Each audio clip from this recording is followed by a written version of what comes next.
Welcome, everybody, to another episode of EDF Sports Podcast. Today, I got with me Liam and Lamar, my sidekicks in crime. Today, we're going to be talking about NBA free agency, which just kicked off after the draft that we just had. We didn't get a lot of movement during the draft, so the free agency was going to be hot, and it did give us a lot to look forward to. And then as we go on, we're going to touch a little bit on NFL today, too, since that's kicking off tomorrow. Who's ready for some football? I can't wait. Yes, sir. Yes, sir. Let's start off with the NBA, though, because you know how we like to do that around here. So we had the free agency kickoff. And first of all, I want to start off, Lamar, tell me who you think won the free agency. I'm going with the Lakers. Probably because I'm a little bit biased, but I was going to say, that shocks me. I was shocked to hear that. probably for bias reasons, but I mean, everybody worried about the fit and the ages. But who cares? You're trying to win basketball games. You want to win, y'all make it work. Plain and simple. What are you most excited about the Lakers, though? What part of that got you the most hyped? Westbrook, because I know he's gonna come to play every night. I mean, everybody get on about his shooting, his attitudes, all that, but when he step on that court, he's gonna play. No matter how the game's going, he's gonna play 100 miles an hour. How do you think Carmelo's going to fit with that? I think he's gonna fit perfect. I don't know if he's gonna start him off the bench, but he's only gonna play 15, 20 minutes a night and stand there at the 3-point line with his hands out like everybody else in the NBA doing. So it ain't like we depending on him to score 25 points a game. Right. So, I mean, just come in, hit the open shot. LeBron come out. You have a little bit more room to work, do your thing for a little bit. You're only playing 15 to 20 minutes a night. It ain't like you playing 38 minutes a night. The only older person that the Lakers depended on to do a lot of be LeBron. That's it. The other one's just going to come in, play their role, and chill out. Right. So that makes sense. The key thing is going to be the health. But like I said, the same thing for every other team. The Nets, Kyrie Irving get hurt a lot. KD gets hurt now. Yeah. I mean, it's like I said, it's all the same issues. The same. Everybody in bed got a flaw. That's true. Lamar, Liam, who do you think won this free agency? I think Chicago won free agency. I think they took themselves from a team that was on the fringe of losing Zach LaVine in the year because they couldn't adequately build around him to a franchise that's now proven to him that he can sign a max contract extension there comfortably because they will put the proper pieces around him. I thought they did a great job over the past couple months of obviously selling Lonzo Ball on the idea of playing with LaVine, playing with Vucevic. Isn't everybody forgetting about Vooch? I mean, I think everybody is. Everyone's talking about LaVine. You do. And rightfully so, but Vucevic is there too. And, they didn't have the best offensive chemistry when he got there, like after the trade deadline. But, with Lonzo operating in another year in the Fred Hoiberg system to kind of grow with each other, it's going to look a lot better this year, right? Oh, it will. It'll look a whole lot better. And again, Vooch is an all-star. Like, people forget that. And I've been hearing everything, and his name has virtually been absent from all these conversations. And that will hurt you if you forget about him because they're putting together a pretty good team, but it's going to go around that guy in the middle, Right. And he can do that job. So I do like what Chicago did as well. What about Miami, Lamar? How do you think they did? Pat Riley's always on the free agency. Yeah, they're gonna be a tough team on defense. They do look pretty good on D.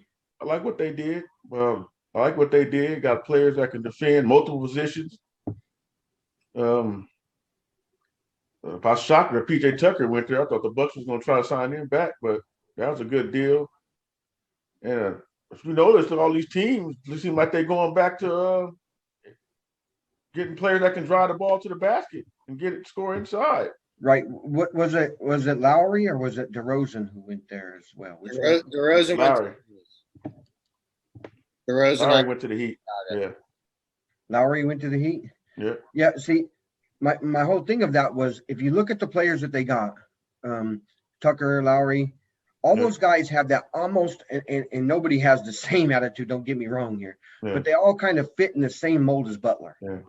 So that's kind of been his downfall to me over these few years. Like when he went to Philadelphia, and you know better than anybody, Liam, that was kind of a mess because he didn't mesh well with those guys. You know, they didn't have those same attitude. But yet these guys he has in Miami right now all seem to be tailored with him in mind, it seems like. So to me, Pat did a good job. What do you think? Except for Tyler Hero. Yeah.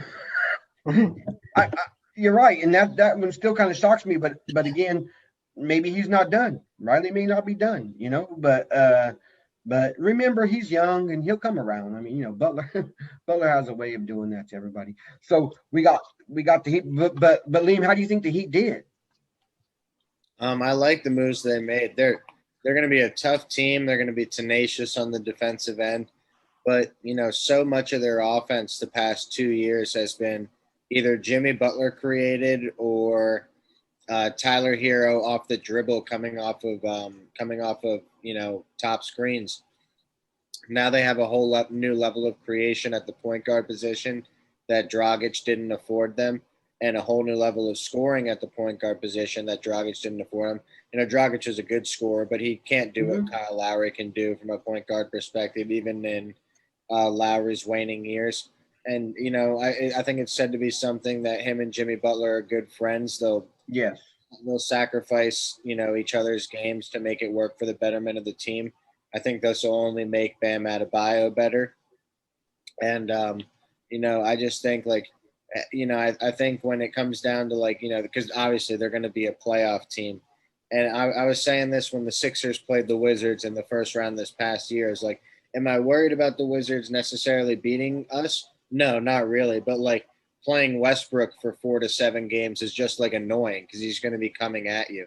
So, like, I think it's going to be the same thing. Whoever's going to be facing this Heat team in the playoffs, like, it's just going to be an annoying series because they're going to be just all up in your face, gritty on defense, just pestering.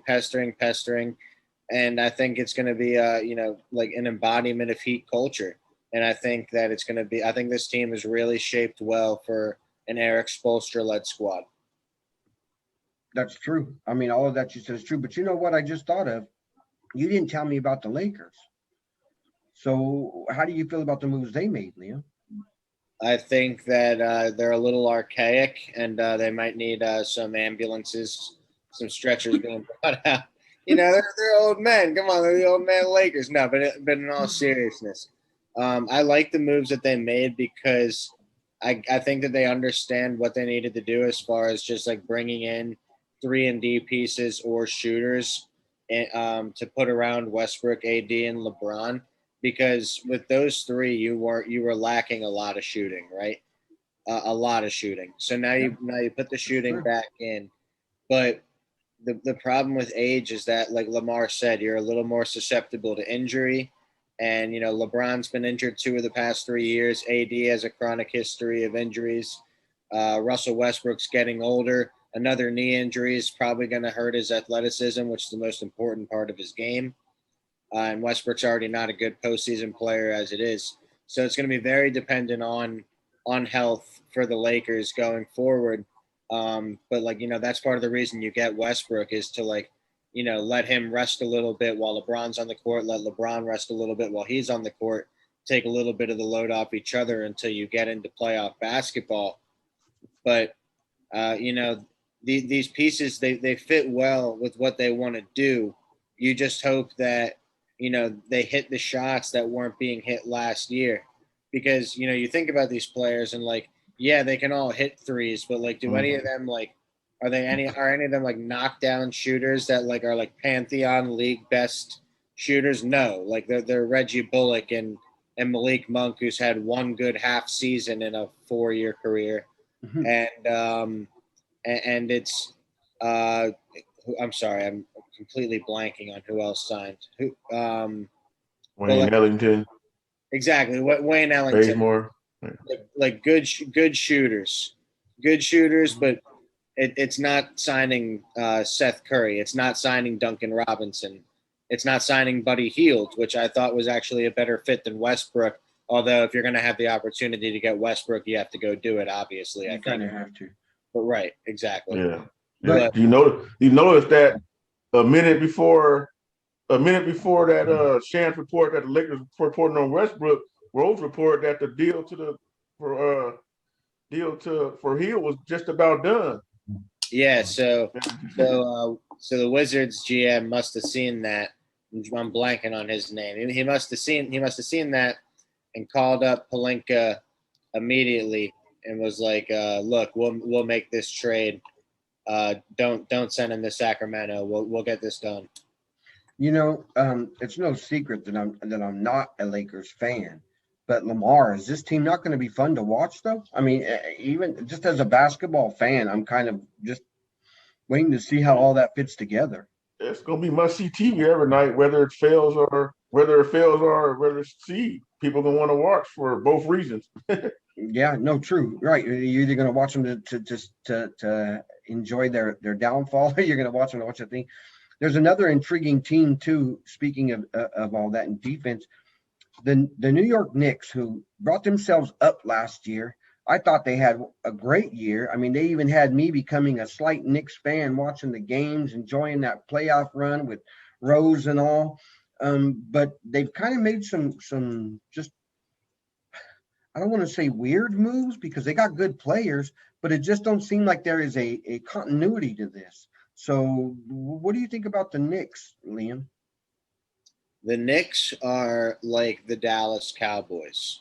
No matter what good you think is going to happen, nothing good in the end will actually happen. This is just the Knicks being the same old Knicks, just on a new level of success than those same old Knicks have known.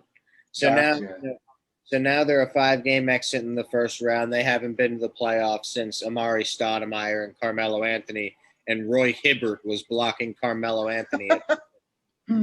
That's the last time we know of the Knicks in the playoffs until this past year. And your best player is Julius Randle, who probably at best is a number 3 option on a championship team. So you're like, okay, so if we can get a number 1 and a number 2 option, and then you come up with Evan Fournier, you overpay for him, and now an injury hobbled small defensive liability point guard, Kemba Walker, who yes is coming home. He's a New York kid. And yes, he hit that shot in Madison Square Garden. What was that now? 10 years. A long time ago.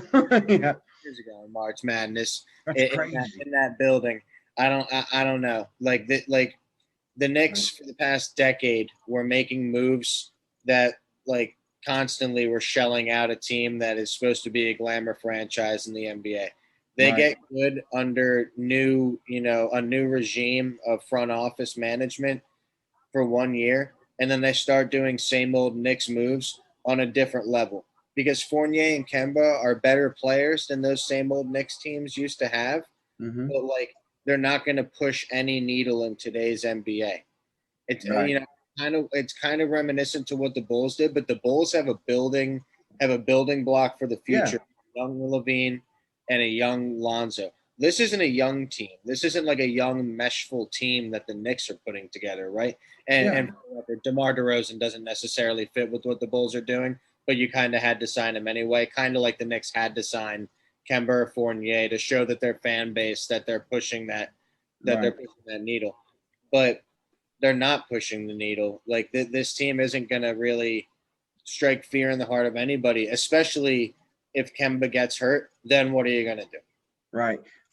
For me, like I've been saying this for years on Kemba. I've just never been a fan. He's never showed me nothing to do any other way of thinking.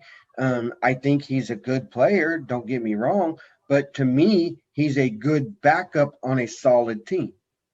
You have him coming off your bench and you're the Lakers or something. I mean, the Nuggets. You can use somebody like that coming who's up, but to me, he's not the guy who's going to lead you in there. Lamar, what are those new guys going to do for the Knicks?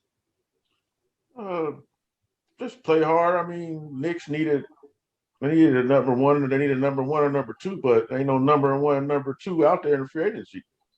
I mean, everybody knew where Larry wanted to go. Everybody knew where DeRozan wanted to go, but he ain't no one or two to me either.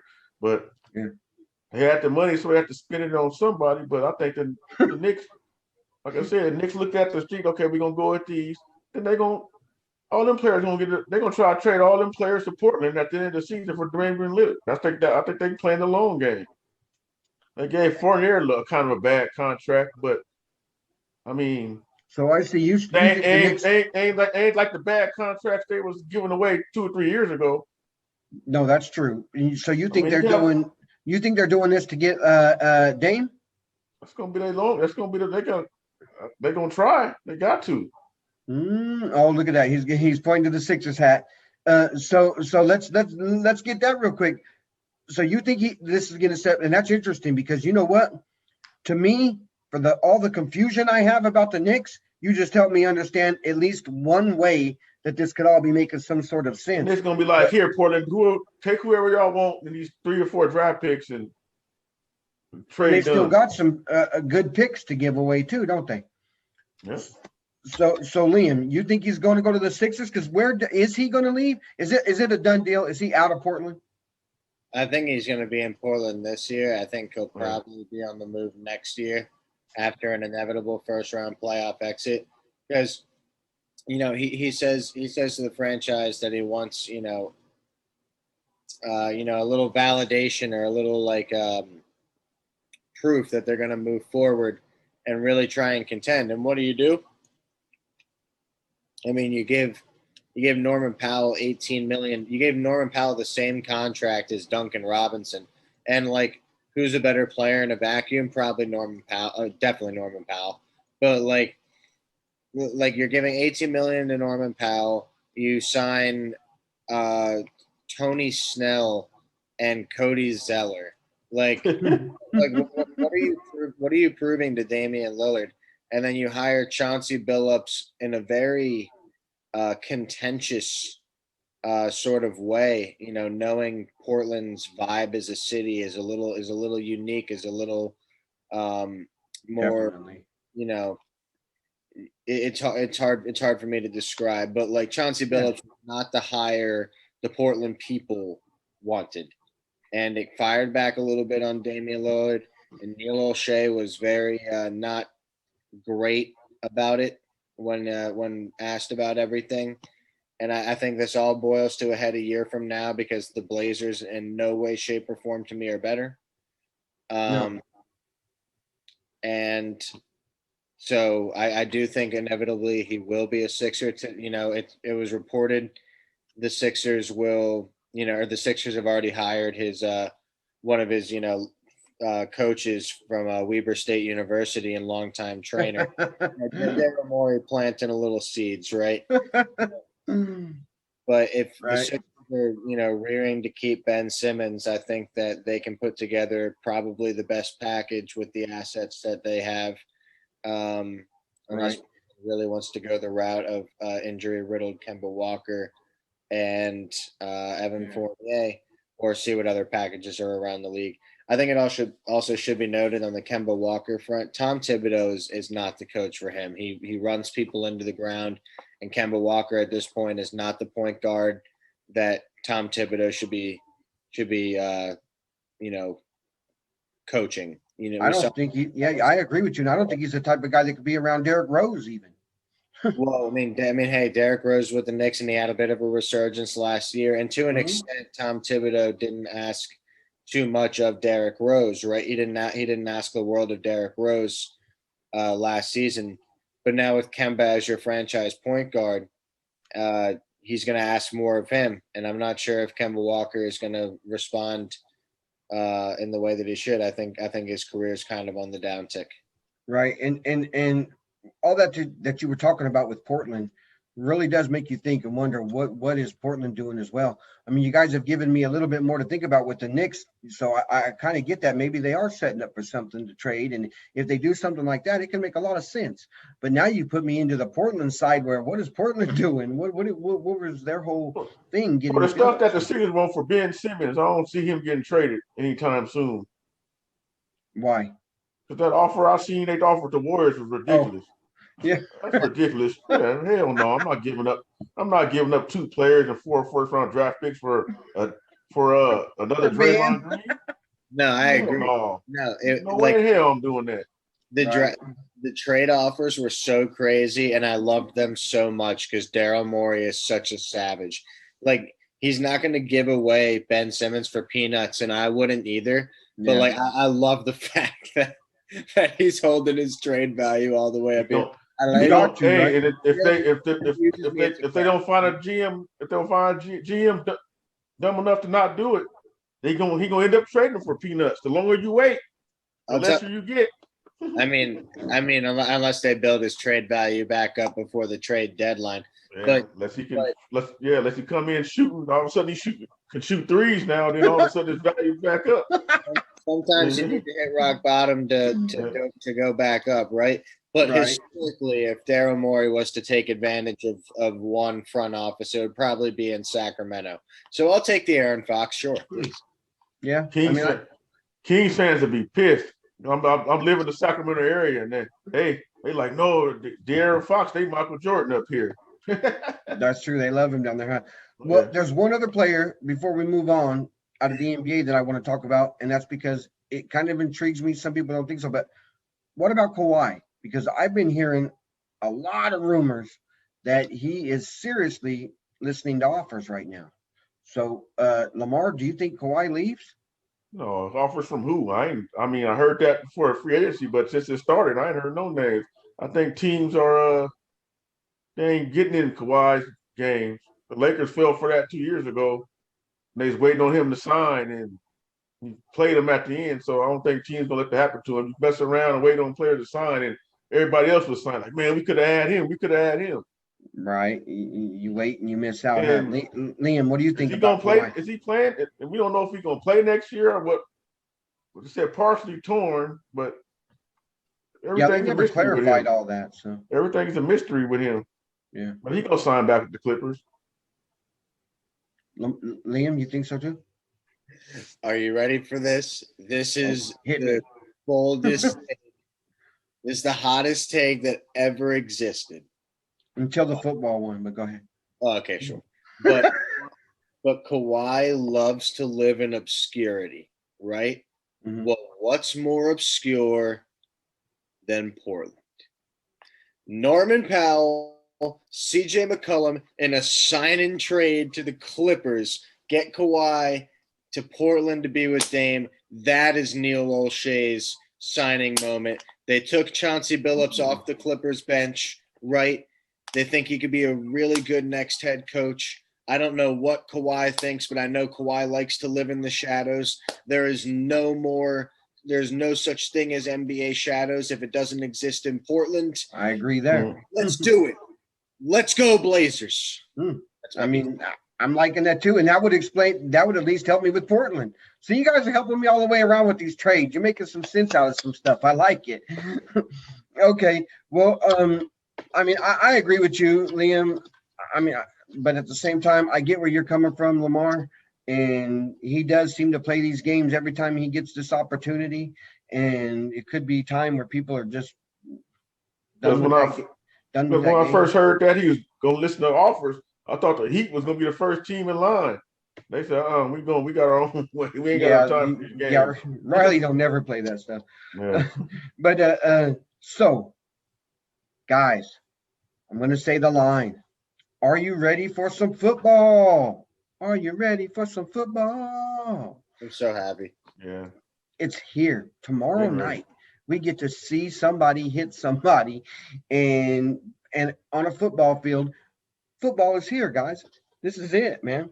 So what I want to get into a little bit today is, since the preseason's kicking off tomorrow, we got the Dallas Cowboys, who are, man, I don't want to say that they've got these favorites, but boy, do they not have a lot of people hyping them a whole lot. And is it worth the hype? Is Dallas worth the hype? Tell me that right now, Lamar. No, not until they can prove they can do it on a football field. I mean, every time you turn on ESPN or Undisputed during football season, the first topic is the Cowboys. Dallas. And I turn my TV off and turn to something else. I don't want to hear it. Right. On paper, they look good. They should be a Super Bowl contender, but if they're gonna put it like that, if they're gonna be on the field, they're gonna put it together on the field. Can Dak stay healthy? Liam, what do you think about Dallas? Are The they the Cowboys. contender that everybody has them being? No, the Cowboys are never worth the hype, but they're always must-watch football for me because I hold two things to my highest happiness level in the NFL. It's the Eagles winning and the Cowboys losing. I enjoy watching the Cowboys lose as much as I enjoy watching the Eagles win year in and year out. You know, they lost to the Jets a couple of years ago. It was one of the best Sundays I've had in the past 3 years. They lost to the freaking Jets. It was great. It was awesome. And so I'm excited. I'm excited for the Cowboys. I'm always excited for the Cowboys. You know, I don't know if you guys have ever heard Stephen A's thing of like, I like them to make the playoffs. So, you know, their New Year's is just like a little bit worse. Like I like them to get their Christmas spirits up just so just to get crushed, right? Exact way, especially if the Eagles are out of the playoffs, and you know, like I have to cheer for the other teams anyway, right? You know, I love watching a Cowboys fan just hurt, and I love those delusional idiots. I really do. I love Cowboys fans. I love Eagles fans. I love the rivalry. I love the delusion. I love that I'm the only sane one in the pack of you wild, crazy people. Oh, that's sad. And I'm ready for the Cowboys to disappoint the masses again, but not me. I know what's coming. Got you. So on the other side of the game tomorrow is Pittsburgh, who many believe last year their biggest problem was the running game because they had none, zero. And then you have the old man, Big Ben. What's that thing called in English? The old Big Ben. And that's what Pittsburgh has now, right? Is the old Big Ben sitting back there. So did Pittsburgh get it? Because I've been hearing that Harris is just like he's the real deal, and he has even surpassed their expectations. So adding in that run game, does that help them be a better team than they was last year, even with Big Ben still standing behind the line? Liam? So what was Ezekiel Elliott his first few years in the league? He was an amazing running back behind an amazing offensive line. Mm-hmm. Paul, Lamar, you guys watched these players. I didn't. But who was a better running back in a vacuum? And it kind of wasn't even close talent-wise. Barry Sanders or Emmitt Smith? The answer is Barry Sanders, right? I think so. What if you had put him behind that Cowboys offensive line that Emmitt Smith was running behind? Yes. You know, the best offensive line maybe ever. Yes. He would have been by far the best running back that ever existed. Ridiculous, yeah. Right? So, you know, that's like. So are you saying Pittsburgh doesn't have the line for Harris, so nothing's going to change? There's no line for Pittsburgh, right? So like, what's a running back without his line? He's as good as his talent. So right. He's going to bulldoze. He's going to do the things that made him good at Alabama. But again, Alabama has a great offensive line in the SEC, and you know they're the father amongst, or you know you could say the grandfather amongst fathers amongst children. That is college football. That is SEC football. So I think it's going to be a bit of a reality check, especially in a division where you're playing twice a year against Myles Garrett and Jadeveon Clowney, where you're playing twice a year against a very good Ravens defense, where you're playing twice a year now against Sam Hubbard and Trey Hendrickson and a Bengals defense that's getting. He's in a tough defensive division for sure. Right, you're in a tough defensive division and you're going to be called upon a lot. Like he's going to be, you know, the running game is going to be the feature of the Pittsburgh offense, whether it's working or not due to the line. I'm scared. I'm worried for him getting one hurt, but two run down too early. I think that like Pittsburgh really didn't value the offensive line at all. And I don't know. I just really am not high on them like at all. Stephen A has them winning the division. I really think the Bengals could finish in front of them. I have them as third or fourth. Right. Lamar, how do you feel about Pittsburgh, man, and that running game and Big Ben himself? Pittsburgh every year they're gonna be competitive. If it go either way, they can miss the playoffs, or like it's gonna come down to how good the offensive line play, and it's gonna come down to can Big Ben get the ball down the field this year. Last year he couldn't get the ball down the field at all. That shoulder was no way he was Yeah. getting those long balls. Pittsburgh gonna pressure the quarterback, and it's just well coached. It's just hard to say. I still like the Ravens and Browns to come out on top of that division. Pittsburgh finishing third. The Browns are interesting right there. That's going to be the team. Go ahead. They're going to win the division. The Browns? Yep. Yeah. I mean, if they don't, then something's wrong. I mean, because they did the steps. They took the steps they needed to. They climbed, they learned, they grew. So in all terms of sports, this should be the time, right? This is their time, and if it's not their time, if they don't make the playoffs, you got to blow that up. Yeah, then you messed up. Yeah, because you've done everything, so this is it. So if you miss this time, then you got to do something else. And I think you're right. I think they will do it. Now it comes down to the quarterback play, and he's never been my favorite quarterback either. But last year he really improved too. He comes along. I can't hate on him. So I see those Browns as being the toughest in that division, no matter what they've done. And as far as Dallas, like you said, I think Dallas is just Dallas, and they're always going to be just Dallas until the ownership changes, because the ownership has kept Dallas where they are. And he's tried to get out of the way, and that's what's made them a little bit better, is because he did get out of the way somewhat, but he's never going to be out of the way totally. And so that team's going to stay Dallas. They're going to stay who they are until they did. But before the season starts now, since we talked about the preseason game, let's get a little bit of your predictions so I can hold you to them later, even though this is called the real early predictions. But who do you see as a possible MVP? We had Aaron Rodgers, who's back. And not only is he back with Green Bay, but from all indications I've seen, I was watching his training camp this week, and the man just seems like he's determined to prove something, like he's going to walk out of Green Bay,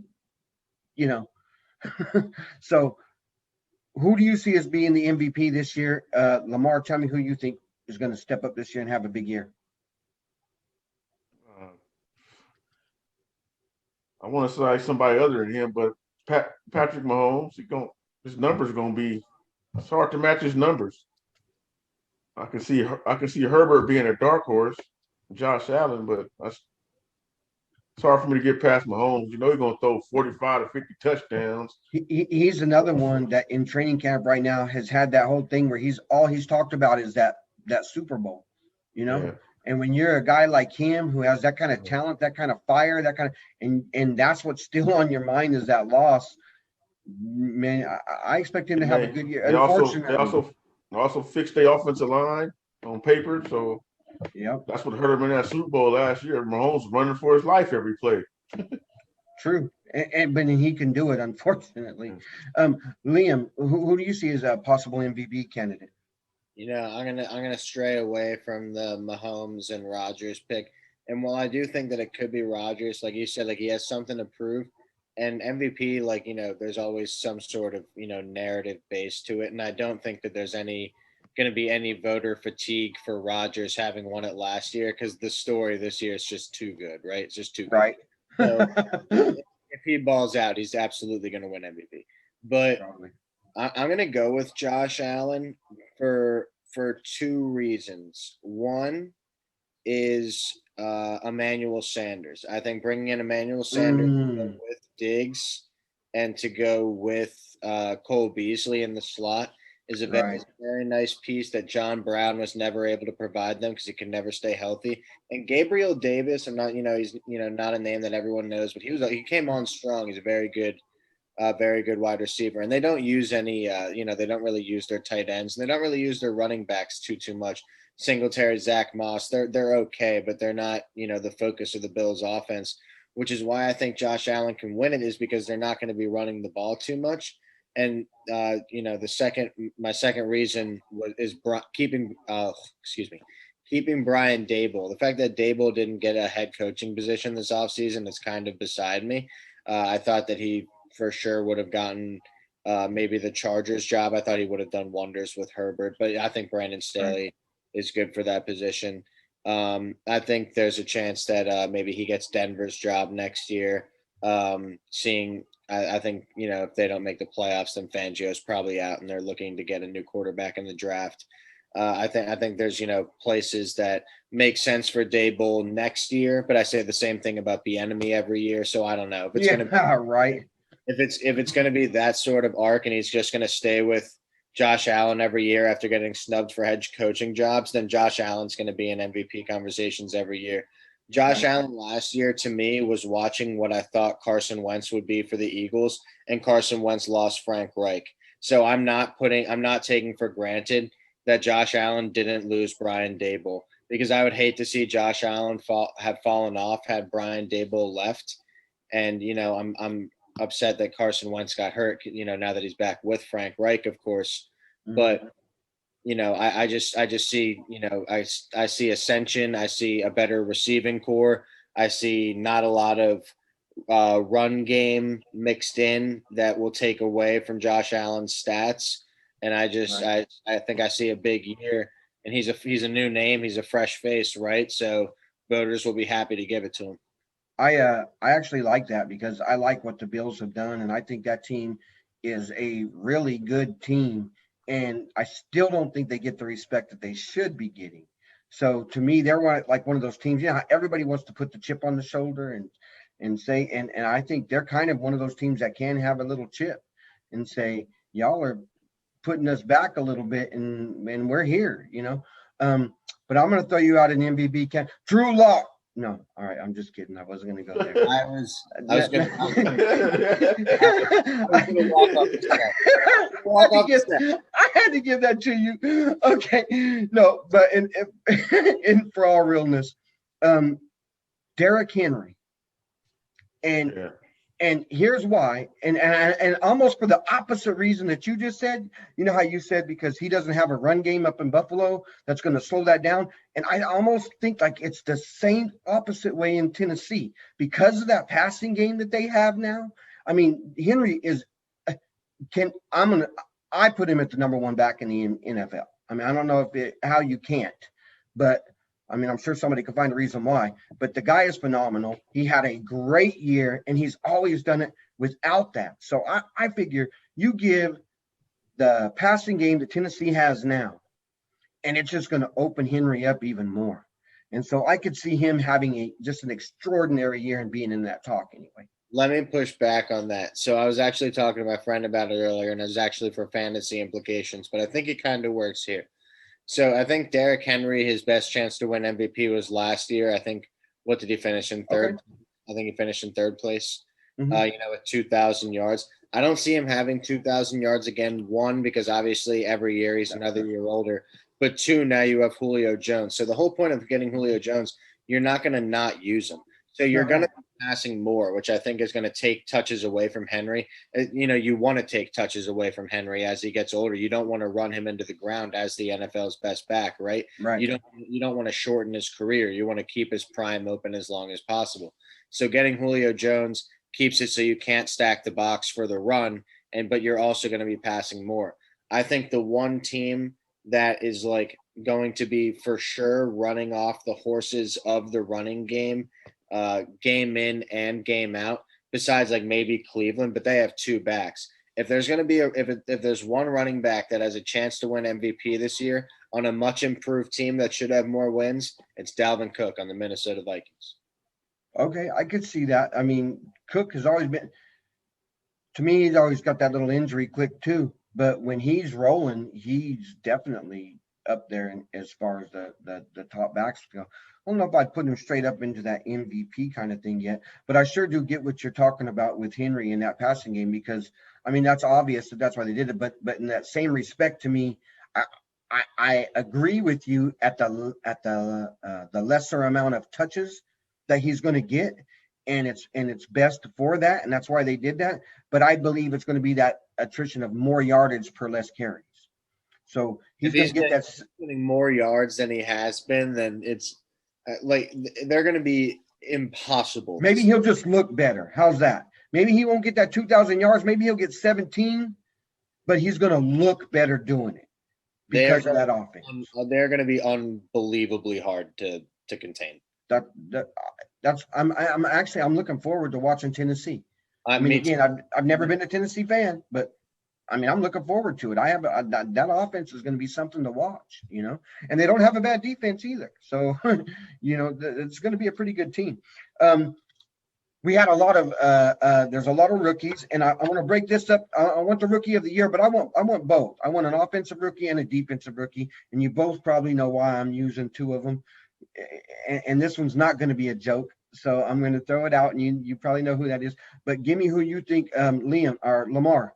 Tell me who you think is the offensive and defensive rookie of the year, or somebody who could be. I got for offense, I got Jamar Chase.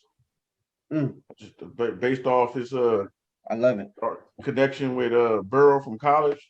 Mm-hmm. I think he's gonna have a big year because they're gonna be. The NFL is going to be good, isn't it? Gonna get a lot of targets. And for defense, I like Jermaine Davis, linebacker from Washington. I like his size, his strength, and he's gonna rack up a lot of tackles. Yep, I like him too. He's a very good defender. Liam, who do you got? I'm gonna go with Trey Lance for offensive rookie of the year. I think. Listen to this. I got another one to take.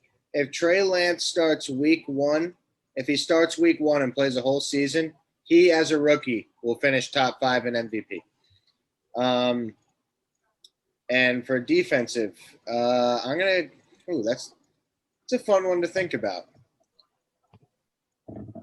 I didn't give this much thought. I'll go with J.C. Horn.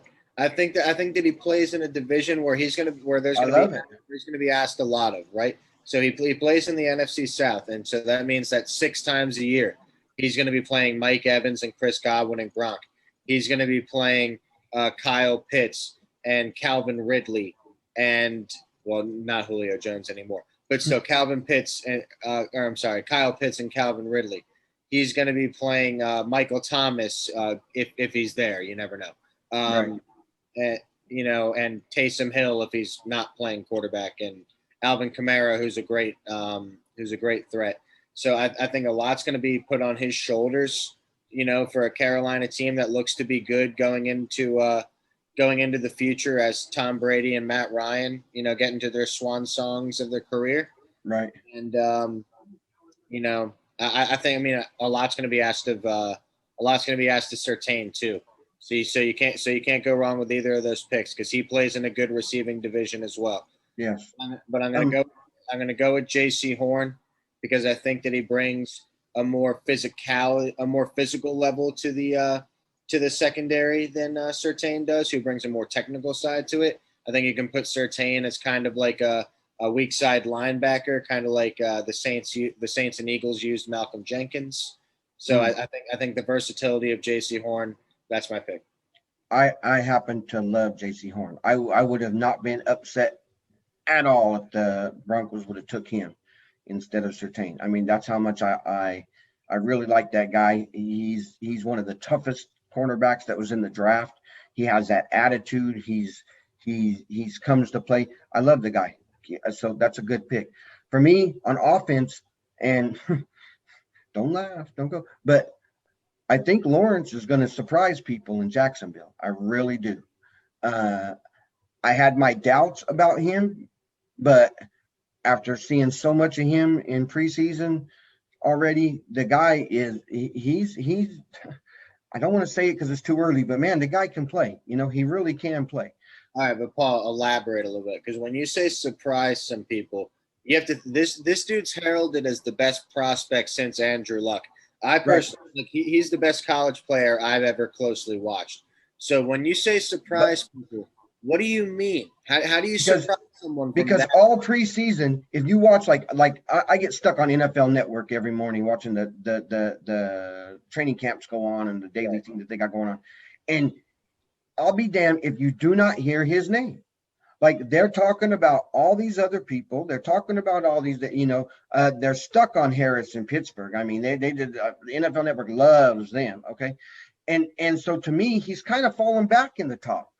And so that's why I think he's going to surprise some people, because I think it's going to be around week 3 or so when that hype becomes back up and people remember, oh my God, yeah, that's why he's the number 1 pick. That's why he went like he is.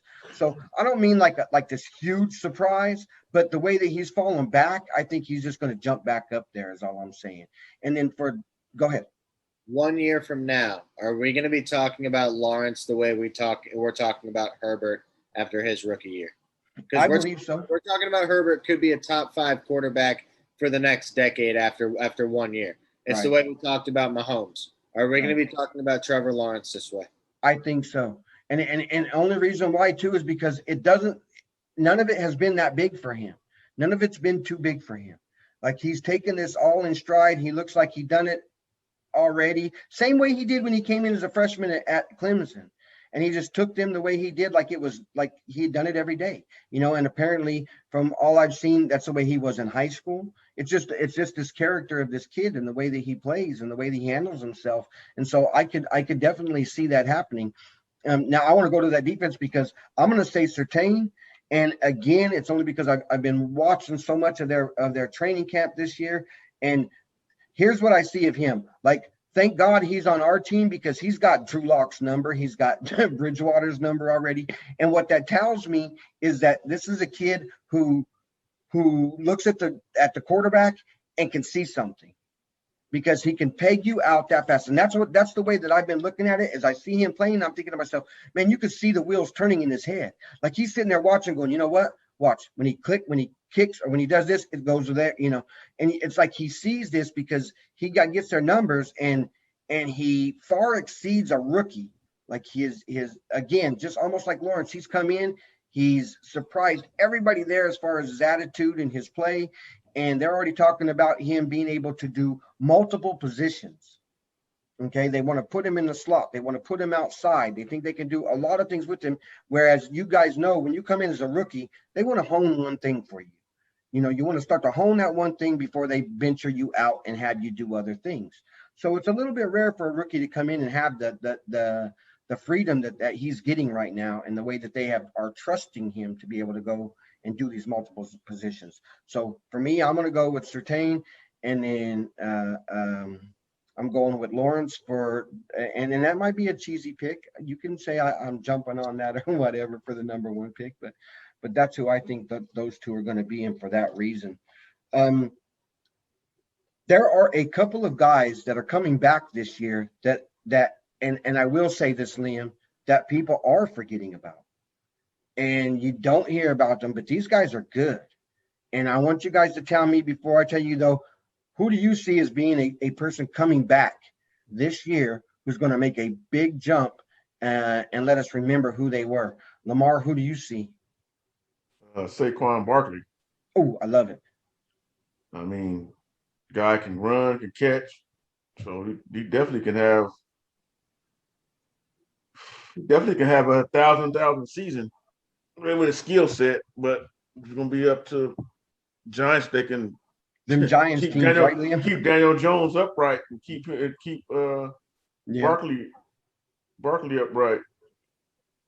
I'm with you though. I love that pick. Barkley is great. As far as skill set, boy, Barkley can play. You just gotta stay healthy, and Giants, y'all gotta start getting better, man. Yeah, it's the Giants. Like, what are you gonna do? Yeah.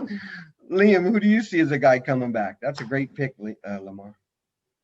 Does it have to be coming back from injury, or can it just be coming back from anything? Coming back from anything. Maybe he had a really off year last year. I'm going with Jameis Winston, who didn't have an off year last year. He had a learning and brain retooling year. I got you. There's so much of the NFL is a coach's game. There's only a few quarterbacks, maybe ever, who could transcend scheme and really work in every single system. I don't think Tom Brady could. I think Tom Brady works in I don't think Tom Brady could work in a bombs away system. I think we saw that earlier in last year when he wasn't necessarily adapting fully to Bruce Arians' offense, and Bruce Arians had to put a little bit of Tom Brady's Patriot way in there. I think, there's, Brady and I'm sorry, not Brady. I think there's Manning and Rodgers and Mahomes and people like that who could really have worked in every single scheme ever, right? And Jameis isn't one of those people. He didn't work in Bruce Arians' scheme. He had that LASIK surgery, yada, yada, yada. What do we know? What do we know about Sean Payton? We know Sean Payton's had Drew Brees forever, and the staple of his game is intermediate slants and curls and getting the easy options open and methodically working your way down the field. He's never really, Drew Brees could push it a little bit, 5-6 years ago, but they never really had that deep element to their game. They never really drafted for speed because it didn't really work around Drew Brees, right? So actually with Jameis Winston, Sean Payton's offense could open up like it never has before, as long as Jameis is making the correct decisions, which he never actually has before. But, there's a difference between Arians and Payton. There's no risk it, no biscuit. And if you throw the ball away, I'm probably just going to take your butt out of there. We never knew that with Drew Brees. Sean Payton is so stubborn as an offensive coach that he's going to make sure that Jameis Winston, as he goes through his progressions, makes the smartest read, doesn't turn the ball over nearly at the clip that he did in Tampa. Because if he had even just cut that in half, they were going to be a playoff team that they never could be under him, right? So under Sean Payton, who's very conservative with the ball, he's going to have a bounce-back year. Hopefully he's the starting quarterback. I don't see, the Saints making the playoffs or anything like that, but that doesn't mean that he can't turn his career around, get another contract, and have the Saints build around him moving forward. Right. That's not a bad pick. I always liked Jameis. I just always liked him as a person too. He's a kind of a good guy. For me, I'm going to go with McCaffrey for Carolina. That he was one of, if not the best running back before he got taken out. And I just, again, been seeing some things, not much on him, but what I've seen of him, it seems like he's back to being healthy again. And I just have a feeling that guy with the talent that he has, he's going to pop back up, and don't be surprised if I don't make him an early pick in my fantasy draft, because maybe not an early pick, but earlier than he might than he might go, because I just feel something for him. I think he's gonna have a big year. One of those guys that, again, been left back because of injuries. The other one would be Cortland Sutton, and I'm going to throw my Bronco hat on because Sutton is a beast. He was just a beast, and he helped make Drew Lock a better quarterback when he was there for those 5 games that they had at the end of that of Drew's first season. Those 5 games were incredible to watch him and Sutton work. It's too bad that didn't get a carry over, and I think there was a lot of reasons, that just being one of them, that Drew went down like he did. But Liam, I'm also going to keep my Bronco hat on and tell you that what else is going to help that Bronco team and Sutton is that defense, which is going to be better than the defense that won them a Super Bowl a few years ago. And I won't go as far as to say that by far, but they're going to be better than that defense. Okay. They are stacked and they're ready. Please take into account the defense that drug Peyton Manning's washed up behind. Why do you say drug his? The offense was incredible that year. Paul, you had to run with Brock Osweiler for 4 weeks. Come on. I like Brock, okay? I'm sure you do. He's saying that this defense is going to be better than a defense that took Peyton Manning's washed up butt to a Super Bowl title. And they might have more talent in total players amassed. I have trouble believing that. If that's the case, and I know the Chiefs and Chargers are different now than they were back then, but Broncos, you better go win a Super Bowl. Paul Casanova has written this. Go cash it, Denver Broncos.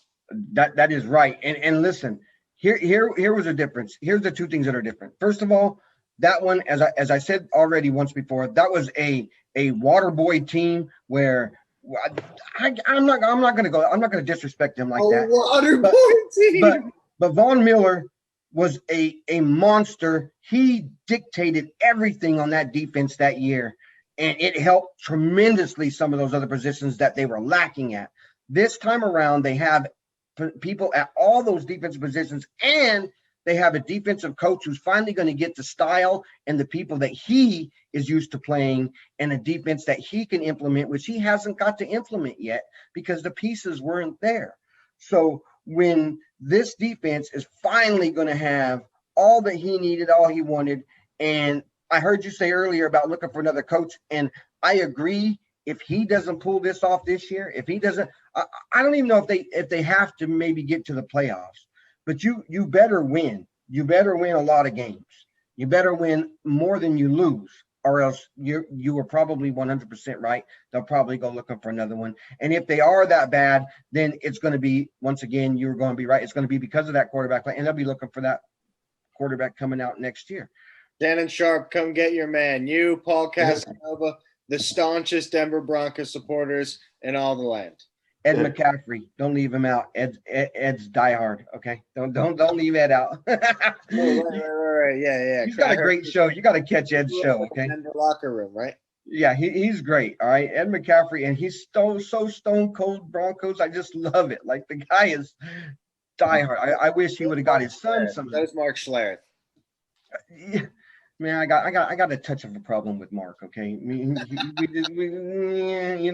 stink is something else. But Lamar, just know this. All right, we're coming for you. We're coming for those Raiders this year. All right, because it's been what, 2 years? I think 2 years straight since we beat the Raiders. So yeah, you notice Lamar, like, you two guys are like, good enough to admit that you guys aren't the Chiefs. But he has to say that he's coming for you because he's not ready to admit he's coming for the I want to. You don't know how bad. Because you know how you feel about the Cowboys? I feel the same way about the Chiefs. Okay? Like if they lose, I'm ready to take on the Cowboys. You're clearly not ready to take on the Chiefs if your sights are set on the Raiders. Yeah, I mean, the Broncos and the Raiders, that's a history. That's a long, So I'd like to take that one, and I'd like to get one at least on the Raiders because it's been a while since we've gotten anything out of them. I'll worry about Kansas City in another year or so. I'm going to be the biggest Raiders fan when they play the Broncos. Oh, God. All right. Well, I've never been to Kansas. Wait, who else is in that division? Philadelphia, Washington. I'm going to become a Washington fan then. That's all good. My uncle was a Washington fan. So they're the team in the division that I can tolerate the most. By the way, don't they have a linebacker in Washington right now? Who is that guy? And he could be a difference. I wish I could remember his name. They drafted Jamin Davis. That's who I picked for defense. And and that's the guy. I've been hearing a lot about him too this preseason for some reason. So he's a good one to keep. Washington defense should be tough again. They are. Their defense, they probably have the best, the best. It's just that quarterback position. Yeah, which is the same every year with Washington, right? Fitzpatrick don't get off to a hot start. Everybody gonna talk about how Fitzmagic. Then as soon as they start missing the Fitzmagic, that's when the interceptions is gonna start piling up. They're a team I never hear in the Deshaun Watson, Aaron Rodgers talk, but why not? They're Deshaun Watson or Aaron Rodgers away, are they not? Like this team is the NFC Denver Broncos. They're a stud quarterback away. They're what the Buccaneers just were. They're a stud quarterback away. Yeah, I mean they've done a good job. You're right. Until they find Washington. With all that problem in the front office a couple of years ago, they're gonna stay away from Watson, so all that stuff cleared. Especially Deshaun. Yeah, Deshaun should stay as far. A perfect match right now, right? Oh my God! No. Oh shit! I just thought that's a good one. That would be great. Oh shit! Okay, so what team do you see being a surprise team? And then we're going to go to our final words. But for our last part of the NFL, we know there's going to be the Chiefs. You're going to have Tampa Bay is probably going to be good. Green Bay is probably going to be good. Who do you see as a surprise team who's going to pop up out of nowhere? Liam? So you know what?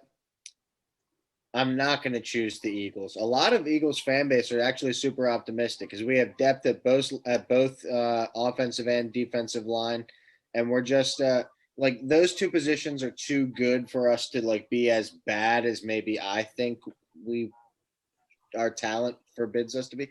I don't know. Really? But, the city's pretty optimistic. I don't share in their optimism, but I'm happy that they're optimistic. I'm actually going to go with the Cincinnati Bengals.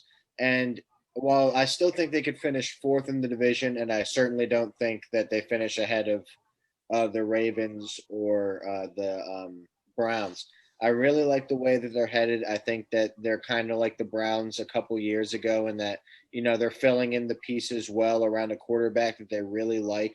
And I really like the ascension of what I think Burrow and Chase can be.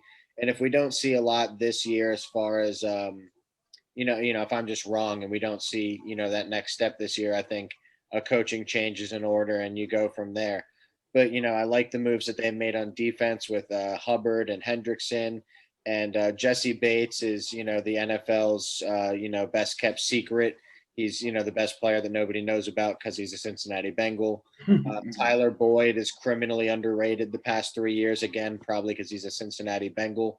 I see things like T. Higgins and Jamar Chase about to go off this year with Joe Burrow, and then I'm like, shouldn't Tyler Boyd be in this graphic too? Like, are you guys forgetting how good this dude is? I don't know, but that's my team. I think that they could shock people. I really think that they could go, 9-8, which isn't great, but it's good for the Bengals. Yeah, no, that's good. It's something to build upon. Right. Lamar, who do you see as being a surprise team? And it doesn't mean like they have to, like, you think they're going to win the Super Bowl or anything. Or, No. Just a good surprise team. Yeah, right. It could be a bad surprise. Yeah. Good point, Lamar. I don't normally do this, but I'm taking the Raiders this year. I think it's time. They always feel they can score points. It's just the defense. I think they got Gus Bradley, and he's teaching these defenders, and they're actually, it seems like they all engaged and listening from what I'm hearing from training camp. But we'll see starting week 1. I don't put a lot of stock in the training camp. I mean, it is what it is. You're playing against your own team. I want to see week 1 against the Ravens Monday night. I want to see. That's why I want to see it. I don't care about great. You look good in training camp, but do it when it means something. I mean, they're gonna get off to a good start. They always go off to a good start. It's gonna be like what's gonna happen after week 8. 2 years in a row fell apart. You just gotta right. Lamar, let me ask: if they don't get it figured out this year, who do you think or want to go first, Gruden or Carr, or both? Good question. Well, I can tell you right now, it ain't gonna be Gruden. I can tell you right now, it ain't gonna be Gruden because that you won't be playing. They ain't gonna want to pay a coach 5 more years when he ain't coaching the team. So it'll probably be Carr. Yeah. But if you have a good season, it's yeah. If you have a good, it's hard. It's hard. They can Carr can put up big numbers again, and the defense could be underwhelming again. So it's hard to say. Right. I'm going to stay in the AFC West, which is crazy, not the Broncos, but I'm going to say the Chargers is one of my surprise teams. They have a chance, I think, to be sneaky and sneaky good, and so they could actually, give a big surprise. I don't know if they could go so far as to win the West, but I think they could get up there and maybe come up second place and again, just surprise a lot of people. And the other team that I like is a surprise is the Bears. And if they get their quarterback situation straight, because they're another one of those teams that's got 3 guys that are back there and they don't know who they want to put in as number 1, but we all know who's going to be number 1. So just stick your rookie in there. And I think that guy has a chance to better the Bears. And I think the Bears are going to be a better team. Paul, I really like that point. I agree. If they get Justin Fields in there at an adequate time to the point where you can really see some progression throughout the season, right. I think that they could. I think they could surprise people too. I listened to the Mina Kimes podcast. Mina Kimes, ESPN NFL reporter. Mm-hmm. I think she's one of the best NFL analysts on the planet. I think she's incredible. And she was, doing her NFC North preview in her latest installment of her podcast just this past week. And she made a good point. She said of the 17 times, you see the Chicago Bears on the schedule a year, every single defensive coordinator is hoping you play Andy Dalton, right? Like there's not a defensive coordinator who'd rather see Justin Fields than Andy Dalton. So, so much of sports that doesn't get taken into account is like, what would that other guy want me to do? Maybe I shouldn't do that, right? Right. I think the Bears need to get Fields in there quick. I think that's a great pick. I really do. And do I think they could beat the Packers for the North? No, I don't. But that doesn't mean anything, because if Rodgers is gone in the year, then you're probably the favorite to win the division, right? Right. If he has a good year, if Fields has a good year, and they make that improvement like they should, then next year would be an excellent time, because then all you have is Minnesota, who to contend with basically. Who might be starting Kellen Mond at that point? Who knows? Are they ever going to recover from COVID in their in their locker room? Look, they went from Case Keenum to Case Cookus. Like they're literally playing a guy named Case Cookus right now. Right. All right, man. Well, that is great. We got in our NBA, we got in some NFL, and we're going to start delving a whole lot more into the NFL after this week, especially since the NBA is going to be in summer ball mostly, and hopefully I will be in Vegas in another week or so to catch some of that summer ball. So Lamar, maybe you want to come on up to Vegas? I'm thinking about it still. Yeah, that would be thinking cool. About it. Yeah. But we got all those in, so let's go ahead, and we're going to finish up, and we'll go with the last words. So today, Liam, I'm going to let you take the first last word. Oh, I'm going to get ready for this one. My first last word. I love the NBA offseason. I love trades. I love free agency. I love that it's its own like little season of not playing basketball. It's like the Cold War of basketball, right? Like it's still entertaining and still newsworthy, even though nothing's actually really going on. Right. That being said, I don't know what some of these fans of teams want their teams to do. And that's why I think you see these sort of baited reactions like the Knicks did signing Fournier and Kemba. Like I thought the Bulls did great. I think they had the best offseason. I still don't necessarily understand the DeMar DeRozan signing from a fit and from a money standpoint. I think he was a little overpaid.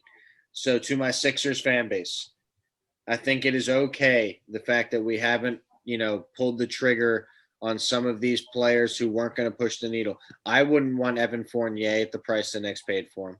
I wouldn't want DeRozan at the price that the Bulls paid for him. I would barely even want Lowry at the price the Heat paid for him. I would have taken it, but I would barely want that, as he gets into his waning years. That Chris Paul contract, nuts. Like you're paying him $40 million at age 40. No, thank you. So I think we can trust what Daryl Morey's doing. I still say he's the best GM in basketball. If I can't get Damian Lillard this summer, I will get him next summer. We got 52 more podcasts of me banging my chest for him. I'll get Paul sick. I'll get Paul so sick and tired of me. He might decide to quit, and I'll take it over, and I'll talk more.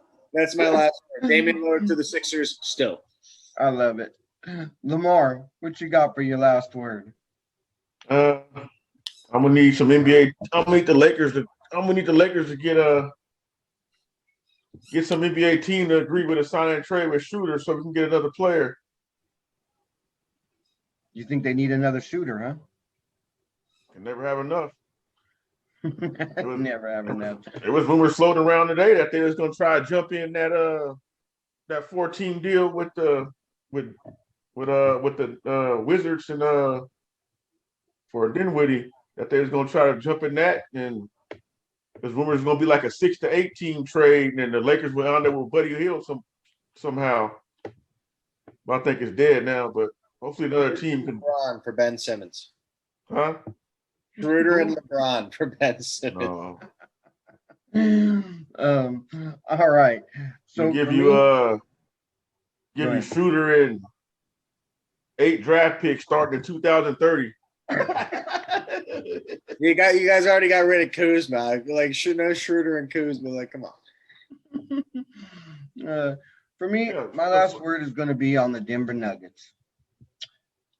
Everybody did these incredible stuff. You had the Lakers going all out like they did, and the Nuggets signed 2 greens.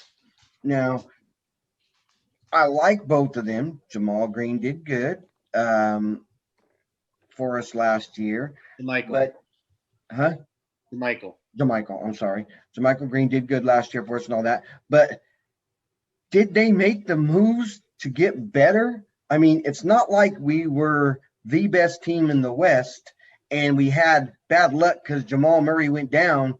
And so now we're just going to come back in and be the best. We wasn't even there yet. So to me, my question is, what did you do, Nuggets? What did you do? Because it doesn't look like you did anything to actually put yourself in a better position than you had last year. Paul, if I may say, you don't really know what happens, last year if Jamal Murray's healthy, right? So you get past Portland. If Jamal's there, obviously you're still going to get past Portland. Are you going to get swept by the Suns if Jamal's there? No.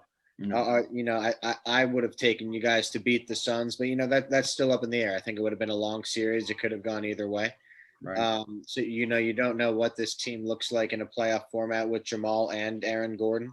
But I think Aaron Gordon, while he might be good in the regular season for defensive versatility, really kind of became almost non-existent in that playoff series against It was a little Ben Simmons against the Hawks like. It was a little Rudy Gobert against the Clippers like. It was just, it was like it was playing 4-on-5 basketball. So if that wasn't the right move, and he's on a decent contract, it's going to be a little difficult to move to find the right piece to put there. Because he was supposed to be that piece to put them over the top, and I'm not sure if he does so. No, I agree with you 100%. That was his opportunity in that playoff series against the Suns, especially. That was his opportunity to make a name for yourself. You've been in the playoffs with the Magic, and you didn't do nothing really there. You haven't you had a chance on that team to step up when they needed it to make yourself a playoff name, and he didn't do it. And so if things go I'm just saying, you've seen what you had, and they didn't do enough to me to get better. You might have gotten a little better. You might have increased your bench somewhat more, which we had a good bench anyway. It was okay. So you might have gotten a little better, but you are trying to contend. That is our whole thing is that this is our chance, right? We got the MVP. We have a guy who could be an all-star when he comes back. If he comes back healthy and plays the way he did, he could also be an all-star. We signed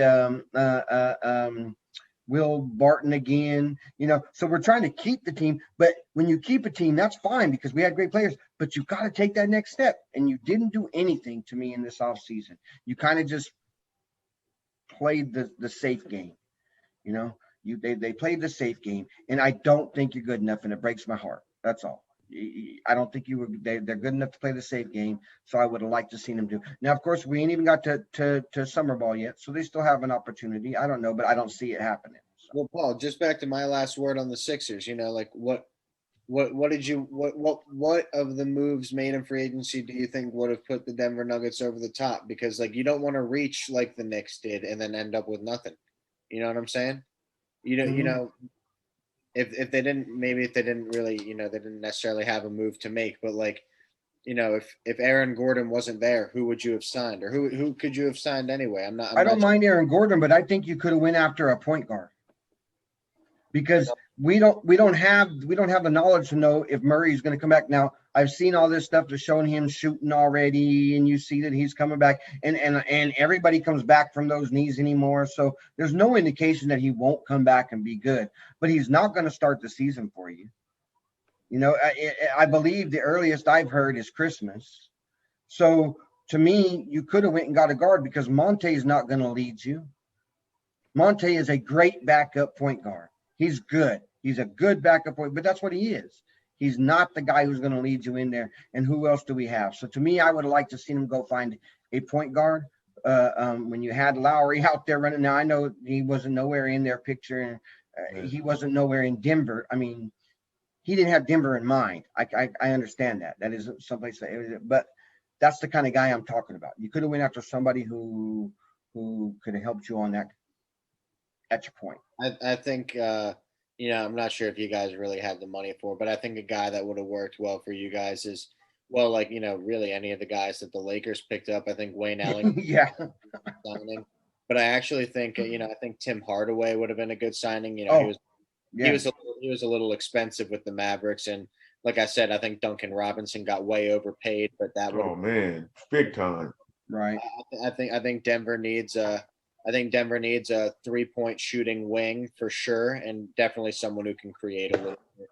And 100%. maybe Aaron Gordon can get that 3-point shot working, but he's really, him and Malone got to figure out a way for him to, be able to contribute on the offensive end, because you really don't want to play 4-on-5, no matter how advanced Jokic is, right? You still want to have all options open. No, it hurt, and you're right. That's for sure. So thank you guys once again. It was great talking to you, man. I love getting together every week and doing this. It's become one of my favorite times of the week. Get myself away, talk sports. So thank you guys both for coming again today. I appreciate it. No problem. Anytime. And we will see you guys next week, as we are going to have football already being played. All right. So we will talk with you guys then in a week. Have a good one, guys.